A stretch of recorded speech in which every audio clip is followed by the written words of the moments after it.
Hi, friends. Smash that subscribe button. Ooh, that's a lot of energy coming off the start. I got to slow down. I probably broke my mic. Benny, where can they find us on social media? You could find us Ray Benny Sports. We're on Facebook, Twitter, Instagram, everyone's favorite TikTok, and don't forget, check us out on Reddit. Join the conversation there and leave us a rating on your favorite podcast provider, please. Yeah, now that I've woken you up, let's talk about CFL Week 6. We're going to look at the Winnipeg Blue Bombers. What boxes do they have to check to get out of Ottawa with a win?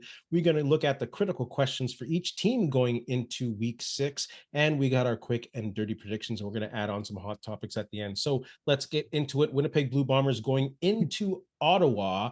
Heavy favorites in this one. What do they got to do to get to win? What do they got to avoid to do to lose?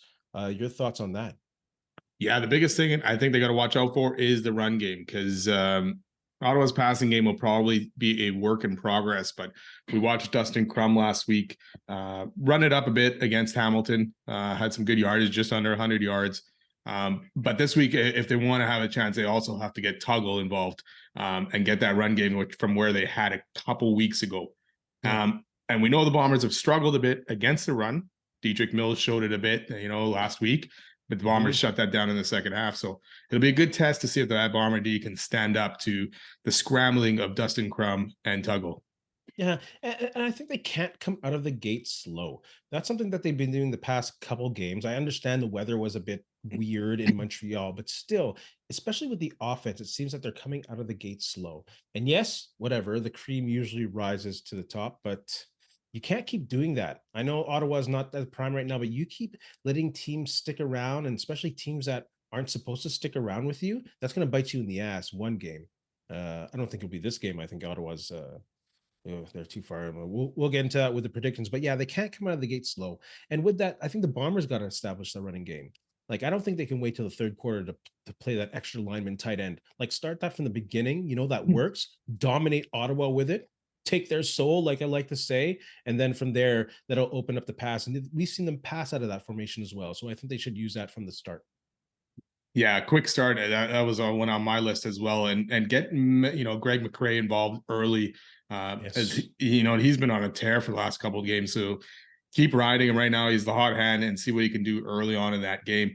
And like you say, if Fajardo doesn't throw an interception, if BA doesn't read Fajardo at the goal line, Montreal scores and ties that game. And who knows after that? Them allowing these teams to stick into the game, it does get concerning. And it does get scary close to the end. Yes, they pull away, but you're like, good teams, BC, Toronto will make them pay for it. They can get away with it against these teams. So. And you can't sleep on the Ottawa defense in regards to the running game. They're only averaging they're allowing 3.9 yards a carry.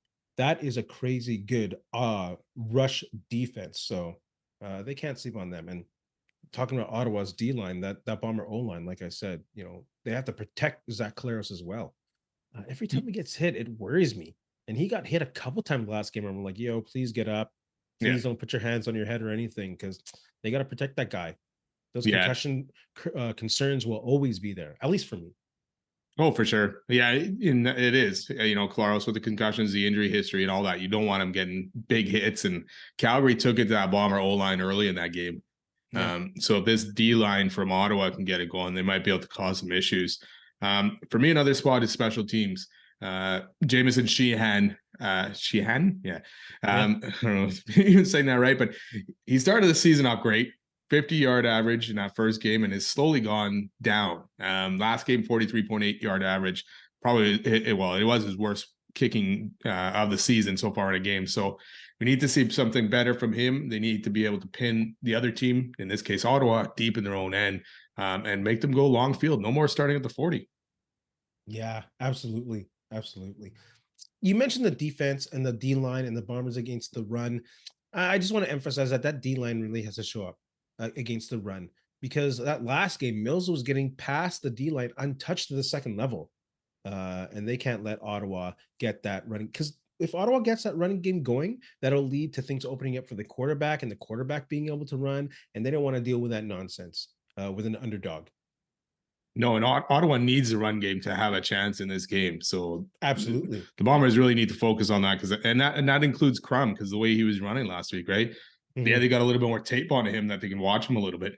Jeffcoat has been limited in practice so far for the last 2 days, so that's a bit concerning, considering his injury history. So hopefully he's okay. Bombers will have a few guys come back probably next week that were on the 6th game, not this week, but so that's looking good. But hopefully Jeffcoat's okay because he's been a big help in the last few weeks. And also, can they score touchdowns? Just, getting these field goals when they're inside the 10, inside the 5, they got to put teams away. Yeah. They got to find a way. There's a 20-yard end zone.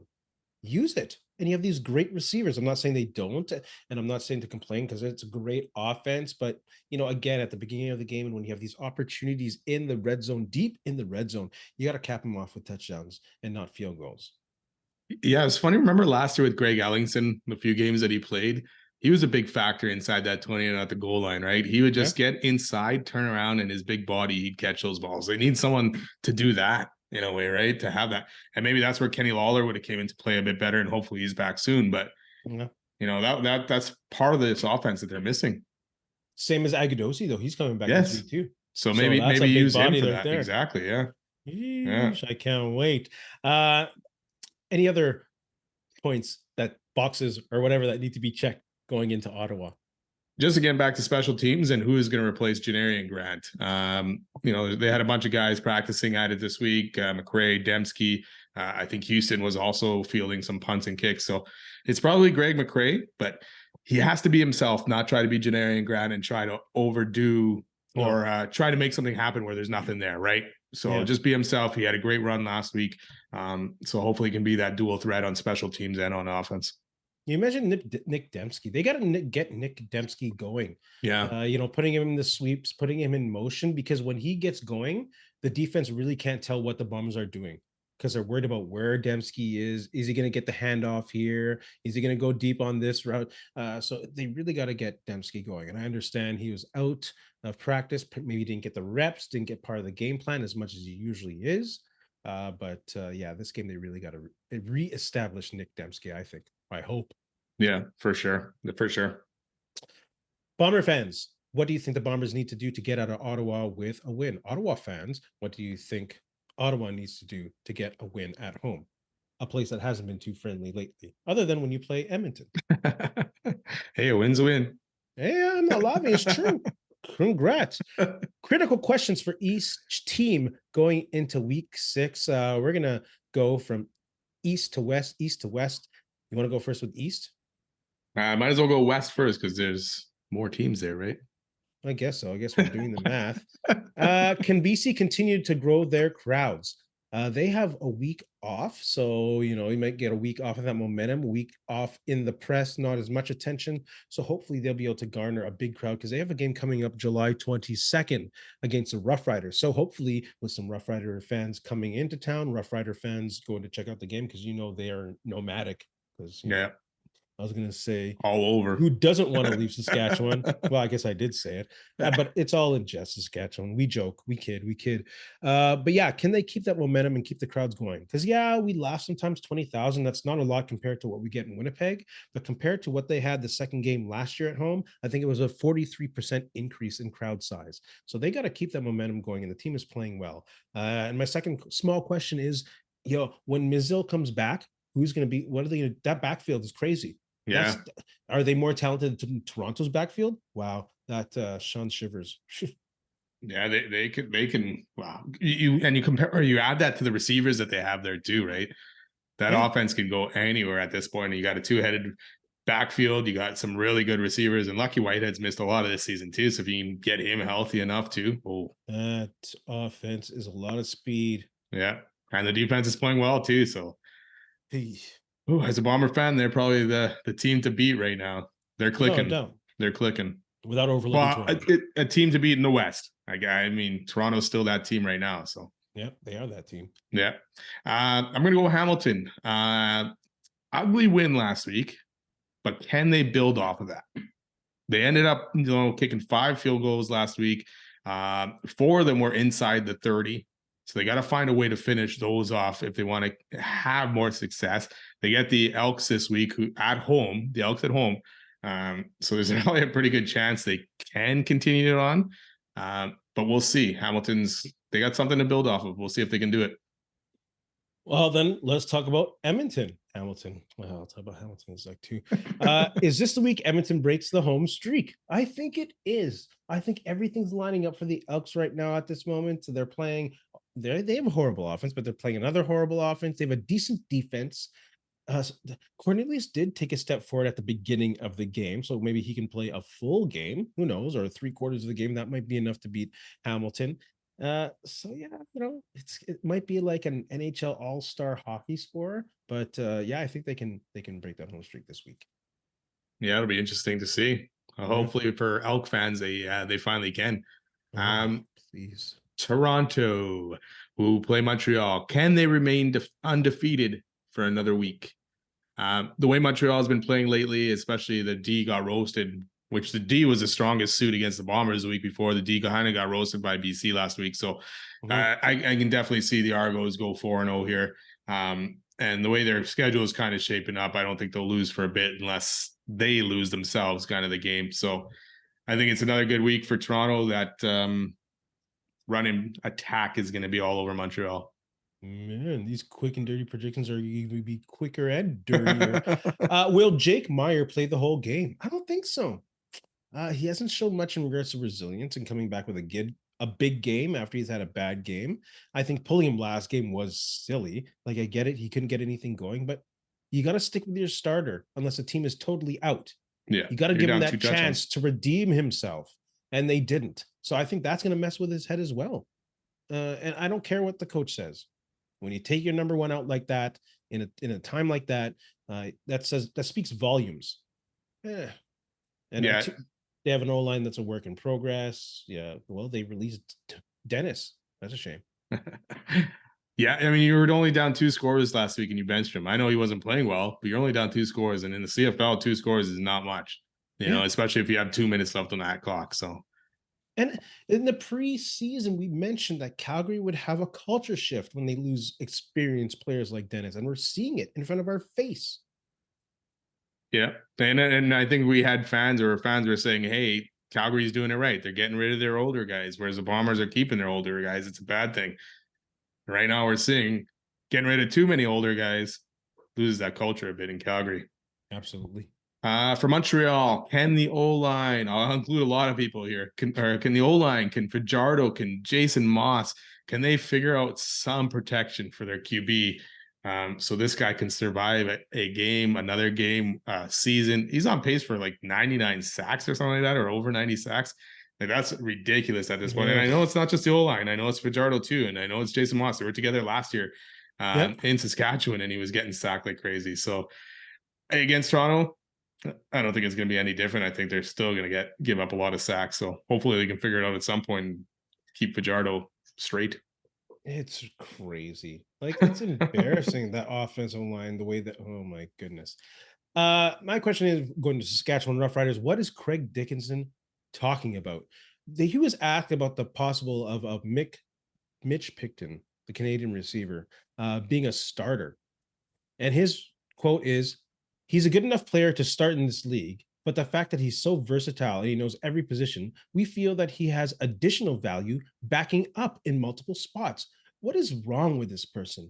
You have a Canadian wide receiver who could be a ratio breaker, and maybe you can put more talent on the D line, or where you have only like 6. Speaking of sacks, they only have 6 sacks this year. Is that right? Yeah, they didn't get any last week. Yeah. Like, how can that makes no sense. And it says a lot about coaching when you have a valuable Canadian and you don't want to use him as a starter because you think he's valuable as a backup. Sorry, Saskatchewan, but what is he talking about? That's pretty interesting. He's Canadian. If he was an American, yeah, okay, I could see him maybe having to move around in backup positions, but it's Canadian, man. Take advantage of that. Wow. Yeah. Ottawa, tough week to be facing that Bomber D that seems to have come alive in the last couple of weeks. They've only given up 14 points in the last 2 weeks. For me, can Dustin Crum find some success against his Bomber D? He might find it on the ground. I don't think he'll find it in the air, especially with the ball, like Demario Houston, Dietrich Nichols, Brandon Alexander. Those guys have had some pretty good season. Evan Holm too. Shawari as well, even coming in, first playing games. He has played well the last few weeks as well. And I hear he was crazy in practice apparently this week. knocking down some balls and showing off that that success kind of on the field. So he's feeling it. So tough week for Yeah. Dustin Crum. Oh, poor Ottawa. I'm not just as a Bomber fan. Like it's not looking good. Questions for the Bombers. We already kind of talked about this. Who is going to kick return or return kicks for same thing for the Bombers? Janarian Grant might be out for multiple weeks. Who knows? We'll see. But one thing I do not want to see is DeMarrell Houston return. Yeah. He's 3 picks, 3 fumbles in 5 games. I don't want to see him risk injury. We've already seen what the secondary is out without him. They can only be better with him. So I don't think he's worth the risk putting him back there to injury or whatever. Yeah. So I do not want to see DeMarrell Houston there. So my other question for the Bombers, I'll sneak one in quickly, is what will this defense look like with the return of Winston Rose and Jamal Parker and Kyrie Wilson?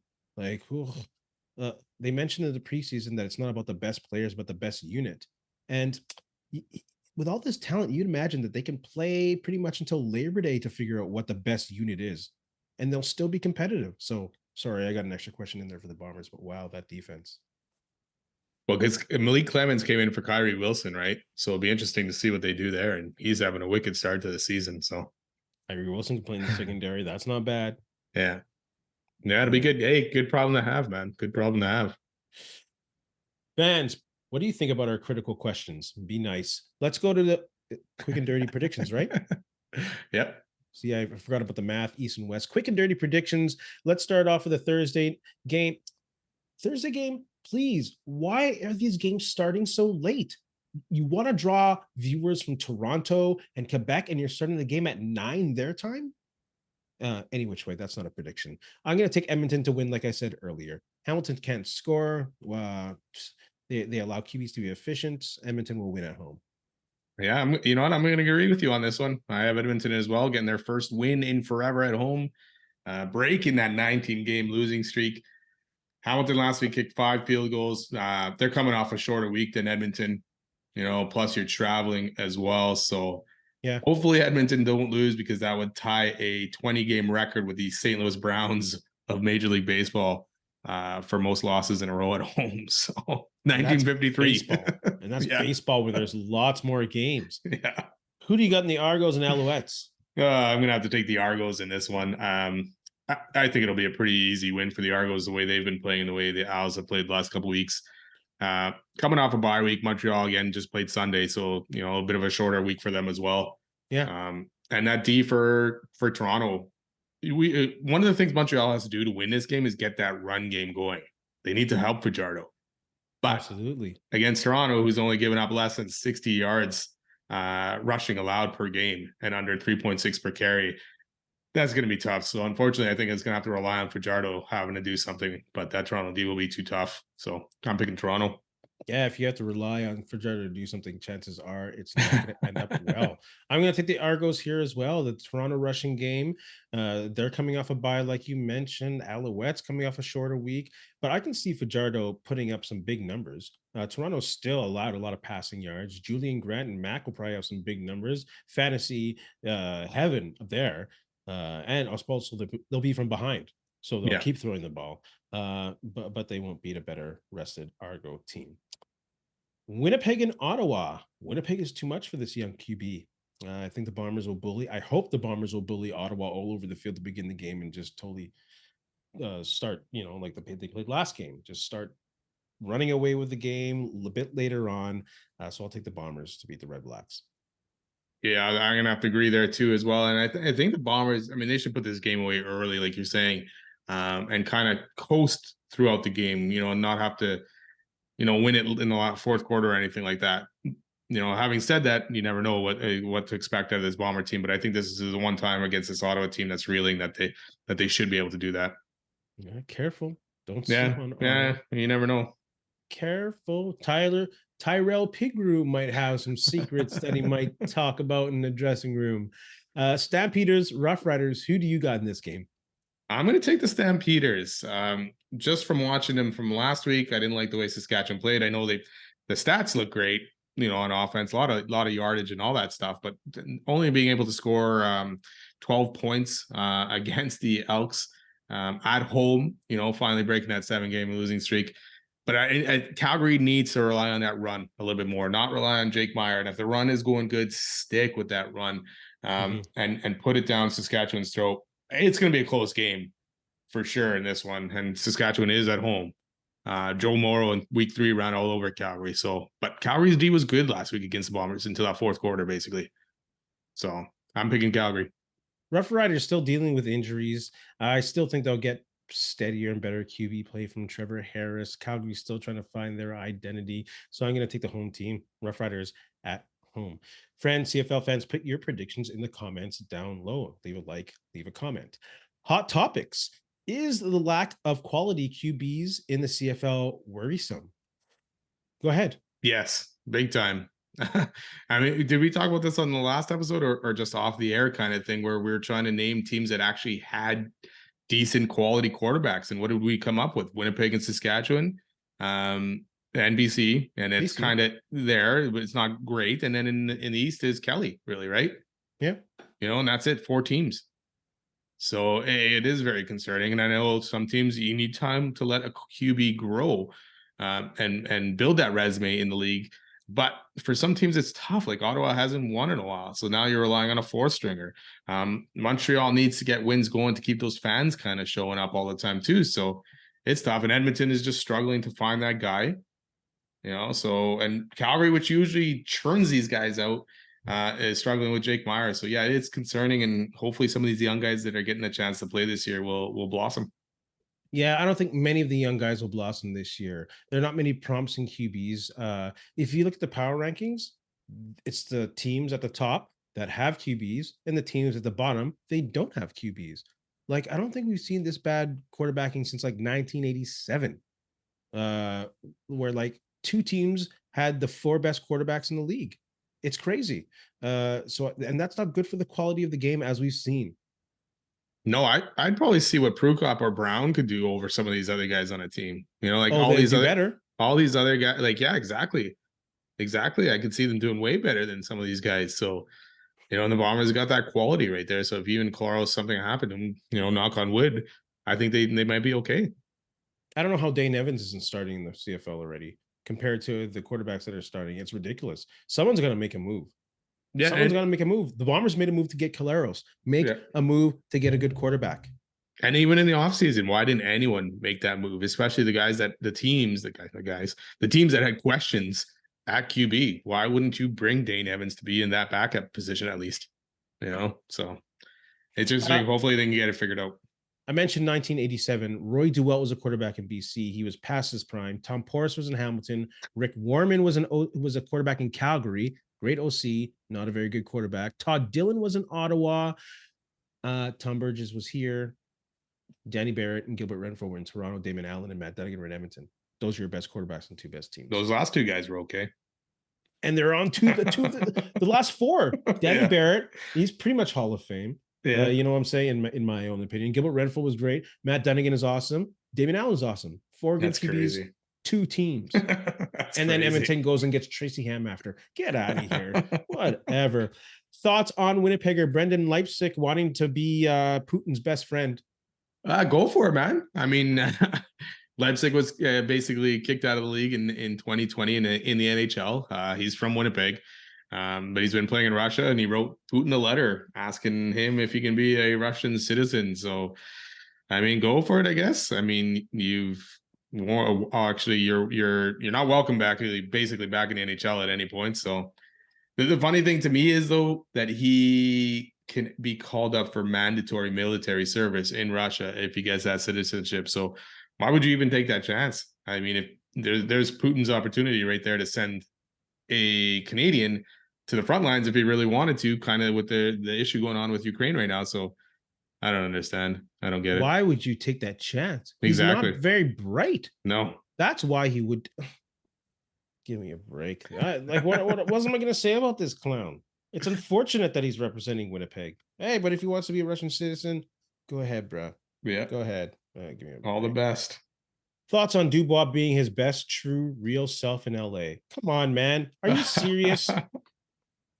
Are you This guy, serious? The only thing stopping him from being his true self or best self or whatever he wants to say is his own mind. yeah, Like he was in one of the best organizations to be involved in the community. Like Mark Chipman, I dare say, compared to any of the other owners, is at level or better at being involved in the community and community involvement. To say that he didn't have the opportunity to do that and be his true self is a bunch of bullshit. Like, come on. This guy has been hot and cold, mercurial his whole career. What a clown. True self. This is his true self. He's being two-faced and saying a bunch of empty words just to try and impress LA fans. Give me a break. yeah. If there's one thing Chipman is good at, it is exactly what you said, and he gives the opportunity to players kind of be their own selves and do whatever. And I don't get the comments at all. And it's kind of disappointing in a way that he went from Columbus, couldn't be his true self, did not play his hardest. Same in Winnipeg. He showed potential, but he never got around to playing 100% every single game. And as a fan, it's disappointing to see that and now to hear that. Like the fans here cheered you on. I mean, we would have, you would have been a fan favorite if you stuck around.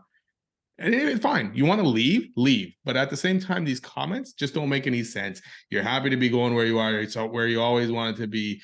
Now you can be your own self. It doesn't make any sense to me, and I don't understand it. And it's just at some point, it's just like, just go. You're gone. Just go. He's shown his true self. When things don't go his way, he quits.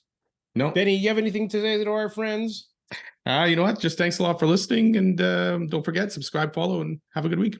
And enjoy the next week of CFL action, even though the Thursday game is too late. And in the words of Ed Whalen, in the meantime, in the between time, that's it. Go Canada, go. The women's team, unfortunately, Desiree Scott can't go because of an injury, but hey, they get the Women's World Cup coming up, so cheer them on hard. Now, Ed Whalen. In the meantime, in the between time, that's it. Another edition of Ray and Benny Talk Sports. Hey, friends and neighbors, don't forget to check us out online on Facebook, TikTok, Instagram, and Twitter at Ray Benny Sports. And don't forget to check out our YouTube channel. Leave a like, leave a comment, tell us what you think.